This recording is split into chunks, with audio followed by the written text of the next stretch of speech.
नमस्कार, मी आहे तुमच्यासोबत नरसिंग भोरे. आपण पाहत आहात आरोग्यदूत न्यूज.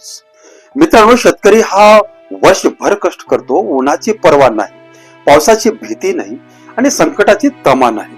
पण निसर्गाचा एकच प्रहार त्यांच्या आयुष्याच्या अनेक वर्षाची कमाई काही क्षणात हिरावून घेतो.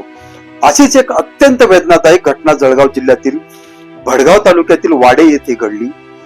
प्रगतीशील शेतकरी तुकाराम राघू चौधरी यांच्या टेकवाडे बुद्रुक शिवारात शेतात आंब्याच्या झाडाखाली बांधलेल्या खिल्लारी बैलाच्या जोडीपैकी एका बैलाचा अचानक वीज कोसळली आणि त्या बैलाचा जागीच मृत्यू झाला.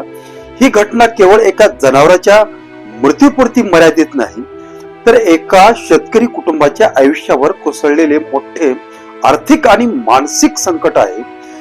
मिळालेल्या माहितीनुसार परिसरात अचानक हवामान बदललं, विजांचा कडकडाट सुरू झाला आणि काही क्षणात आंब्याच्या झाडावर वीज कोसळली. त्या विजेचा तडाखा बैलाला बसला.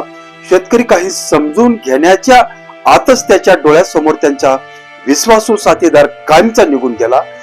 शहरात राहणाऱ्यांना बैल म्हणजे फक्त एक जनावर वाटू शकतं, पण शेतकऱ्यासाठी बैल म्हणजे त्यांच्या कुटुंबातील सदस्य, त्यांच्या मेहनतीचा सोबती आणि शेतीचा आधार असतो.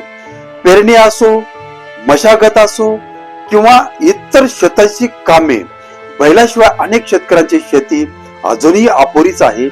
त्यामुळे अशा बैलांचा मृत्यू म्हणजे लाखोंचं नुकसान आणि त्यापेक्षाही मोठी मानसिक वेदना. आज खरीप हंगामा सुरू झाला आहे. अशा वेळी शेतकऱ्यांच्या शेतीची कामासाठी प्रत्येक दिवस महत्वाचा असतो.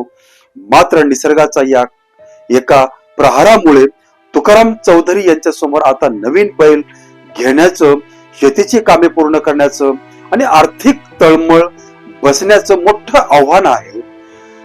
दरवर्षी पावसाळ्यात वीज पडून शेतकरी आणि पशुधनाचे नुकसान होतं असल्याचं घटना समोर येतात. अशा वेळी केवळ पंचनामा करून फाईल बंद करण्यापेक्षा प्रत्यक्ष मदत वेळेत मिळणं अधिक महत्वाचं आहे. कारण नुकसान झाल्यानंतर अनेक शेतकरी महिनी मदतीची वाट पाहत राहतात. आरोग्यदूत न्यूजच्या माध्यमातून आमची प्रशासनाकडे ठाम मागणी आहे की या घटनेचे पंचनामा तातडीने पूर्ण करून आपत्ती निवारण आणि पशुधन नुकसान भरपाई योजनेअंतर्गत तुकाराम राघव चौधरी यांना त्वरित आर्थिक मदत देण्यात यावी. तसेच महसूल आणि पशुवर्धन विभागाने कोणताही विलंब न करता नुकसान भरपाईची प्रक्रिया पूर्ण करावी, जेणेकरून या शेतकरी कुटुंबाला दिलासा मिळू शकेल. शेतकरी अन्नदाता आहे. त्यांच्या कष्टामुळे आपल्या घरात अन्न पोहोचतं. त्यामुळे संकटाच्या काळात त्यांच्या पाठीशी उभं राहणं हे केवळ शासनाचीच नव्हे, तर संपूर्ण समाजाची जबाबदारी आहे. या घटनेबद्दल आपण मत काय आहे? शेतकऱ्यांना अशा नैसर्गिक आपत्तीमध्ये अधिक जलद आणि प्रभावी मदत मिळायला हवी का? आपलं मत कमेंट मध्ये नक्की लिहा. धन्यवाद.